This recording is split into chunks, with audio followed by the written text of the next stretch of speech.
My name is Jahman Anikulapo. It's a pleasure to be part of this project again. I remember that we did I Love My Country to mark Wole Soyinka's 89th birthday as a prelude to this. Recording this particular song, it's brings the entire educational revolution project to life. What many people do not know is that apart from the main plays of Wole Soyinka that we all know, he also wrote quite a lot of skits before the blackout, after the blowout. And these have been published too, maybe out of stock. And these songs were part of the songs that from those plays, those skits were like satires. They were talking about the situation in the country as at that time, but they were set in songs as well as in pantomimes, mimesis, and in short skits. Very laughable things, but very serious things. We have to remember that these were recorded during the Shagari era, when we were supposed to be settling into democracy, and it became a big problem for us. The sad thing is that some of the things that were exposed in educational revolution, in those skits before the blackout, after the blowout, are still happening today.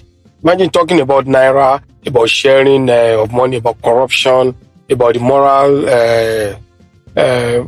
moral bankruptcy, even at religious level and the rest of them. All these are still happening today. It's really very tragic for me. I mean, thinking about it now, I feel that the country has not moved.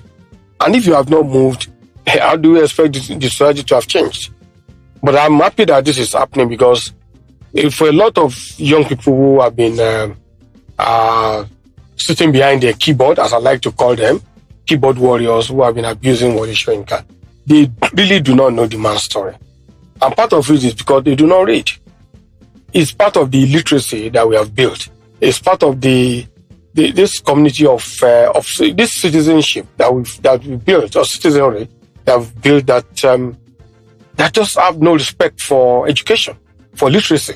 So whatever they read on Twitter or any other place, half information, disinformation, misinformation is what they consume. And so they take this to town. So they sit behind their keyboard and then they abuse people who have worked. We're not saying don't criticize somebody, but then you go into abusive language, the kind of language you cannot deploy to address your parents, even when they're going wrong against you. I hope that when some of us are old, some of us who are keyboard warriors, when we are old, that we'll be able to defend our action before our own children. I hope so. I hope so. Wole Soyinka, keep on thriving. Keep on thriving.